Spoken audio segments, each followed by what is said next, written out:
በስመ አብ ወወልድ ወመንፈስ ቅዱስ አሐዱ አምላክ አሜን። የተከበሩ መልአከ ኃይል ቆሞስ አባ አፈወርቅ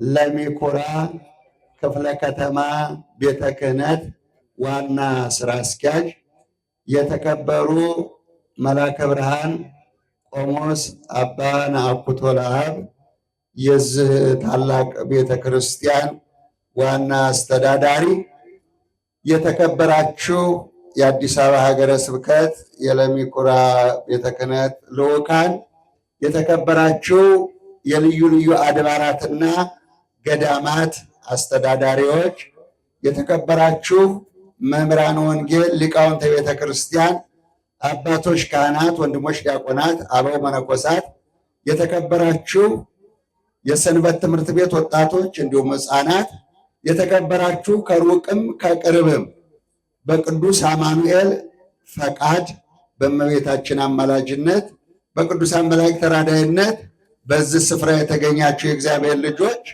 ምዕመናን እንደምን አደራችሁ? እንደምን አረፈዳችሁ? እንደምን ከረማችሁ? እንኳን አደረሳችሁ። ሰው በሉ እግዚአብሔርን ይሰርቃልን? ሰው እግዚአብሔርን ይሰርቃልን? በሉ ሁላችሁ ሰው እግዚአብሔርን ይሰርቃልን? በሉ። አዎ፣ ጥያቄ ምልክት ነው። ርዕሳችን ይሄ ነው። ትንቢተ ሚልክያስ ምዕራፍ 3 ቁጥር 7 የምታገኙት ኃይለ ቃል ስንት አልኳችሁ? ሁላችሁም በቃላችሁ ያዟት፣ ግድ የላችሁም። ውዳሴ ማርያም ይመስል ያዟት፣ ከእግዚአብሔር ጋር እንዳትጣሉ ማለት ነው። ሰው እግዚአብሔርን ይሰርቃልን? በሉ በሉ። ትንቢተ ሚልክያስ ምዕራፍ 3 ቁጥር 7 እስቲ በሉ። ስንት ነው? እቤታችሁ ገብታችሁ እንድታነቡት ነው። ስንት ነው ያልኳችሁ? ትንቢተ ሚልክያስ ምዕራፍ 3 ቁጥር 7 ያዟት፣ አንብቧት። ሌባ መቼም ወንጀለኛ ነው አይደለም? ነው አይደለም? ነገር ወንጀለኛ ነው አይደለም?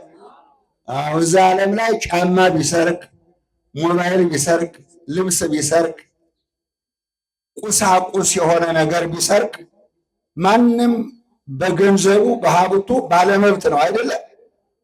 ነው አይደለም? ነገር አሁን ጃንጥላ ይዛችኋል፣ ስልክ ይዛችኋል፣ ቦርሳ ይዛችኋል። አንድ ሌባ መጥቶ ቢሰርቃችሁ ዝም ትላላችሁ? ትላላችሁ ወይ? ለምን? ለምን? ገንዘባችን ስለሆነ አይደለ? እቺ መጽሐፍ የኔ ገንዘብ ነው። እችን የሚወስድብኝ ቢኖር ሌባ ነው አይደለ ወገኖች? ይሄ በስጋ ነው። ይሄ ቁሳቁሱ ምናምን አሁን የሚጠፋው ነገር በአጠቃላይ ፖሊስ ይዘዋል፣ ወንጀለኛ ያደርገዋል፣ ይፈረድበታል፣ ይታሰራል ማለት ነው። ያችን እስራቱን እስኪጨርስ ድረስ በወንጀል ወህኒ ቤት ይቀመጣል ማለት ነው። ገብቷችኋል? እግዚአብሔርን የሰረቀ ደግሞ ለዘላለም ይቀጣል። እስቲ በሉ እግዚአብሔርን የሰረቀ እስከ መቼ ይቀጣል? ለዘላለም ይቀጣል። ልብ በሉ። ሰው ዓመት ወይ 6 ወር ሊፈረድበት ይችላል፣ አንድ ዕቃ ሰርቋል ተብሎ ቢያዝ። እሱም ከተያዘ ነው፣ ካልተያዘ አይሆንም። እና ግን እናንተ ግን ከእግዚአብሔር ታመልጣላችሁ። ታመልጣላችሁ ወይ? አሁን እሱን እንድታውቁ ነው። ሰው እግዚአብሔርን ሊሰርቅ ይችላልን? ጥያቄ ነው። እንዲህ ይላል፣ ሙሉ ቃሉን ላነብላችሁ። ከአባቶቻችን ስርዓት ፈቀቅ ብላችኋል፣ ወደ ኋላም ተመልሳችኋል፣ እግዚአብሔርንም ሰርቃችኋል። ሰው እግዚአብሔርን ሊሰርቅ ይችላልን? እናንተ ግን እኔን ሰርቃችሁኛል። እነሱም ምንድነው የሰረቅን ይሉኛል። አስራቱን በኩራቱን ሰርቃችኋል፣ በእርግማን ቀን እርጉሞች ናችሁ ይላል። በመቼ ቀን? ኧረ ንገሩኝ። በመቼ ቀን? ያ የእርግማን ቀን መቼ ይሆን? ልብ በሉ። ያ የእርግማን ቀን በወንጌል ተጽፏል። ያ በእርግማን ቀን ስትሞቱ ነው የምትጠየቁ። አሁን አትጠየቁ። አሁን ማንም በቦርሳው ሊዞት ሊሄድ ይችላል። የእግዚአብሔርን አስራት ሊበላው ይችላል። ወደ ጎተራው ሊያስገባው ይችላል። ማንም ሰው አሁን ፌዴራል ፖሊስ ወይንም ፖሊስ አይጠይቀው። ኋላ ግን እግዚአብሔር ይጠይቀዋል። ማን ይጠይቀዋል? በማን እጅ ነን? ማን ነው አምላካችን? ቅዱስ አማኑኤል ደጉን ነገር ያድርግልን፣ አእምሮአችንን ይመልስልን፣ ከክፉ ነገርም እግዚአብሔር ይሰውረን። ስለዚህ በእርግማን ቀን የተባለ ማቴዎስ ወንጌል ምዕራፍ 25 ቁጥር 34 እናንተ እርጉማን ወደ ዘላለም እሳት ሂዱ፣ ብራብ አላበላችሁኝም፣ ብጠማ አላጠጣችሁኝም፣ ብታረዝ አላለበሳችሁኝም፣ ብታመም አልጠየቃችሁኝም፣ እንግዳ ብሆኜ ብመጣ አልተቀበላችሁኝም። እናንተ እርጉማን ወደ ዘላለም እሳት ሂዱ። ያ የእርግማን ቀን ይሄ ነው። ነፍስ ከሥጋ ስትለይ፣ ነፍስ ወደ አባቷ ስትሄድ፣ በአባቷ ፊት ራቁቷን ስትቆም፣ ምንም የሌላት ገበሬም ይጠየቃል። ካረሰው 10 ኩንታል ምድር ብትሰጠው አንዱ ኩንታል የማን ነው? ንገሩ። የማን ነው? ገበሬ አርሶ ካገኘው ስንዴው፣ ጤፉ፣ ባቄላው፣ ከእህሉ በአጠቃላይ ካገኘው ነገር ሁሉ ከ10 አንዱ የማን ነው? አዎ ይህንን ባያደርግ እርጉም ነው ይላል ኦሪት ዘዳግም ምዕራፍ 27 ላይ። ነጋዴ ከነገደው ነገር ሁሉ እግዚአብሔር ከሰጠው ሀብት 100 ብር በቀን ቢያገኝ ስንት ገንዘብ አለው እግዚአብሔር? ኧረ ንገሩኝ ነጋዴዎች፣ ስንት ብር አለው እግዚአብሔር? ከእናንተ የሚወስደው 10 ብር ነው። ለእናንተ ግን 90 ብር ሰጥቷቸዋል። እሺ 1000 ብር በቀን አንድ ሰው ቢያገኝ፣ በቀን 1000 ብር ቢያገኝ ስንት ይሰጣል እግዚአብሔር?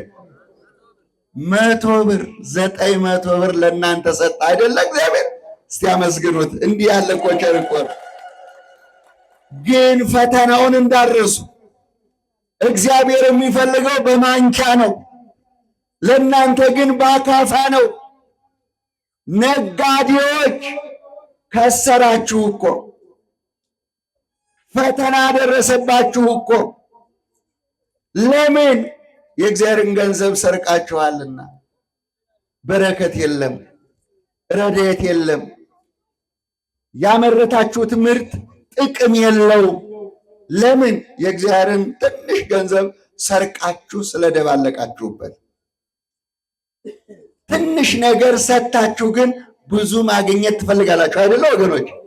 እሺ ነጋዴ፣ ገበሬ፣ እሺ የመንግስት ሰራተኞች 10,000 ብር ደሞዝ ያለው ስንት ነው የእግዚአብሔር? ንገሩኝ። ስንት ነው የእግዚአብሔር? 1,000 ብር። 9,000 ብር ለእናንተ ሰጣችሁ። እልል በሉና መስግኑ። ክብር ለመድኃኒዓለም ይሁን። እግዚአብሔር የተመሰገነ ይሁን። እንግዲህ የግል ሰራተኛ መሆኑ የመንግስት ሰራተኛ መሆኑ ሰርታችሁ ካገኛችሁት ነገር ከ100 ስንት ይፈልጋል እግዚአብሔር? ጤናው ማን ነው? ሰላሙ ማን ነው? ምሕረቱ ማን ነው? ልብ በሉ። ቅዱስ አማኑኤል መሐሪ ነው። ቅዱስ አማኑኤል ዓይናችን እንዲያይ ጆሮአችን እንዲሰማ፣ እግራችን እንዲሄድ፣ እጃችን እንዲሰራ፣ ይህ አካላችን እንዲንቀሳቀስ ፈጽሞም እስትንፋስ እንድናገኝ የማፈቃድ ነው? ንገሩኝ። የማፈቃድ ነው? የእግዚአብሔር ነው። ጤና ካልሆናችሁ አሰሩ። ጤንነት የሰጣችሁን አምላክ ማመስገን ነው።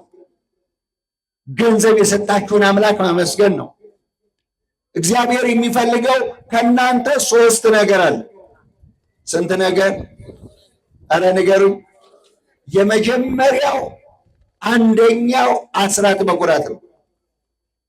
ቤተ ክርስቲያን ስትሰራ እናንተ ስትመጡ በዙሪያዋ ስትቆሙ ስትማጸኑ የመጀመሪያው ካንተ የሚፈልገው ካንቺ የሚፈልገው እግዚአብሔር የራሱን ገንዘብ ብቻ ነው። መጀመሪያ ምንድነው እሱ?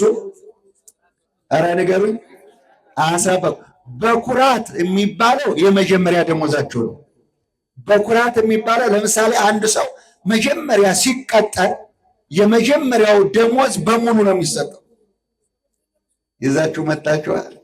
አዲስ የተቀጠራችሁ አዲስ ገና የተቀጠራችሁ ሰዎች 1,000 ብርም ተቀጠሩ፣ 2,000 ብርም ተቀጠሩ፣ 40,000 ብርም ተቀጠሩ፣ የመጀመሪያ በሙሉ ነው። በኩራት ይባላል። በኩራት ይባላል። አንደኛው ሙሉ ነው። በሁለተኛው ወር ግን ከ10 1 ነው። በሶስተኛው ወር ከ10 1 ነው ይዛችሁ የምትመጡት ማለት ነው። በኩራት ማለት የመጀመሪያ በግ የሚያረባውም ፍየል የሚያረባውም ላም የሚያረባውም የመጀመሪያውን ጥጃ የመጀመሪያውን ግልገል ለእግዚአብሔር ይሰጣል። የመጀመሪያ ልጅም ለእግዚአብሔር ነው። ደስ ይበላችሁ። የመጀመሪያ ልጅ ለእግዚአብሔር አገልጋይ ነው፣ ቄስ ነው። አዎ አገልጋይ ነው። ሕዝብ የሚባርክ እግዚአብሔርን የሚያመሰግን ነው። የመጀመሪያ ልጅ የሰጣችሁን አስተምራችሁ ከሆነ እግዚአብሔር እንዲያገለግል አድርጋችሁት ከሆነ የእግዚአብሔር አገልጋይ አድርጋችሁት ከሆነ ልጁም የመጀመሪያው ልጅ እግዚአብሔር ነው። ሁለተኛ የአባቱ ነው፣ ሶስተኛ የእናቱ ነው። ስለዚህ በብሔር ብፁዓን የሚኖሩ አባቶቻችንና እናቶቻችን 3 ልጅ ነው የሚወልዱ። ስለዚህ እንዳልኳችሁ ነው። ክብር ለመድኃኔዓለም ይሁን። 1000 ዓመት ያኖራቸዋል እግዚአብሔር። አመስግኑ፣ እግዚአብሔር ከፍ አድርጉ። ስለዚህ በኩራት የመጀመሪያ ነው። ከዛ በኋላ አስራት ነው። አስራት ያልከፈለ ሰው በረከት ያጣል። አስራት ያላወጣ ሰው ረድኤት ያጣል። ማሰሮው፣ ሌማቱ፣ የዱቄት ዕቃው፣ ዘይቱ በአጠቃላይ በቤታችሁ ውስጥ በረከት ታጣላችሁ። ለምን? አስራት በኩራት ካወጣችሁ አይደለም። ለምናችሁ እንኳን ብታገኙ ከለመናችሁት ገንዘብ የእግዚአብሔር አስሩ የእግዚአብሔር ነው። ለምናችሁ ያገኛችሁ። እዚህ ብዙ የምንለምን ሰዎች አለን አይደለም? ለምንን ካገኘነው ስራ ነው እኮ እሱ መስረቅ ብቻ ነው አይደል?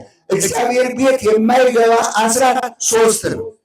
እግዚአብሔር ቤት የማይገባ አስራት ለእግዚአብሔር የማይወጣ አስራት 3 ነው።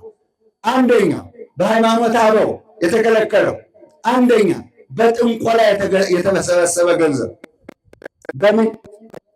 በምን አልኳችሁ? የአስማተኛው መተተኛው መጽሐፍ ገላጭ ስርበጣሽ ምናምንቴ ነገር በእግዚአብሔር ፊት ምናምንቴ የሆነ በጥንቆላ በአስማት የሰበሰበውን ገንዘብ ወደ እግዚአብሔር ቤት አያግባ። የእግዚአብሔር አስራት አይወጣ። ሁለተኛ በዝሙት በሴተኛ ዳሪነት ገላሽን ሸጠሽ ያመጣሽውን ገንዘብ ለእግዚአብሔር አይገባ። በዝሙት የተሰበሰበ ገንዘብ አሉ የሉም? ነገር ሴተኛ ዳሪዎች አሉ የሉም? የሉም? በየቡና ቤቱ ራሳቸውን ሸጠው ገላቸውን ሸጠው የሚያድራል። በዝሙት የተሰበሰበ ገንዘብ ቤተክርስቲያን አይገባም። ሶስተኛ ተሰርቆ የመጣ ገንዘብ ቤተክርስቲያን አይገባም። ሌባ ሰርቆ አሳዝኖ ማጅራት መጥቶ ኪስ አውልቆ ያመጣውን ሰርቆ ያመጣውን ገንዘብ አስራት አይወጣም። ከዚህ ውጭ ከነዚህ ከ3ቱ ውጭ ግን ወደ ቤተ ክርስቲያን አስራታችሁን ይዛችሁ ትመጣላችሁ። ቤተ ክርስቲያን ሳታት፣ ማህሌት፣ ኪዳን፣ ቅዳሴ፣ የሰርክ ጸሎት፣ ስብከት ይህ ሁሉ አገልግሎት የሚከናወነው በዚህ ለእግዚአብሔር ባወጣችሁት አስራት ነው። ቤተ ክርስቲያን እንዳትዘጋ ታደርጓታላችሁ። ደስ ይበላችሁ። ይሄ እግዚአብሔር አስራት አንዱ ይሄ። ሁለተኛው ደግሞ ስዕለት ነው። ምን አልኳችሁ? አረ ንገሩ። ስዕለት ነው። ስዕለት ማለት በመጽሐፈ መክብብ ምዕራፍ 5 መጀመሪያ የምትሳለውን እወቅ። ዝም ብለህ እዛም ሄዳችሁ አትሳሉ። ስለቱን ከረሳችሁ በስለቱ ኃጢአት ትያዛላችሁ ይላል። ስለቱን መጻፍ ያስፈልጋል። የጻፋችሁትን ስለት ደግሞ ሲደርስላችሁ ለእግዚአብሔር ማውጣት ያስፈልጋል። ለማ ንገሩ? ለእግዚአብሔር ማውጣት ያስፈልጋል። ስለዚህ ስዕለት ነው። ሶስተኛው ደግሞ መባ ይባላል። ምን ይባላል? ምን ይባላል? ኦሪት ዘዳግም ምዕራፍ 16 ምዕራፍ 16 ቁጥር 16 ምዕራፍ 16 ቁጥር 16 ላይ እንዲህ ይላል፣ ባዶ እጅህን በፊቴ አትታይ። በማን ፊት? አረ ንገሩ። በማን ፊት? በፊቴ አትታይ። እዚህ የቆመው ማን ነው? ማን ነው? ወቺ ቤተ ክርስቲያን የማን ቤተ ክርስቲያን ነው? በፊቴ አትታይ፣ ባዶ እጅህን አትቅረብ። ኦሪት ዘዳግም 16:16። ስለዚህ መባ ማለት ሙዳየ ምጽዋት ውስጥ የምታስገቡት ገንዘብ ነው። ተሳልማችሁ በታቦቱ ፊት ሰግዳችሁ መባ የምትሰጡት መባ። ሶስቱ ነገር የእግዚአብሔር ገንዘብ ነው። የእናንተ ገንዘብ አይደለም፣ የእግዚአብሔር ገንዘብ ነው። ሌላው ደግሞ ለልማት መዋጮ አለ፣ ማዋጣት ይቻላል። አምላካችን እግዚአብሔር አስራቱን፣ ስለቱን፣ መባውን እንድንሰጥ ማይፍቀድልን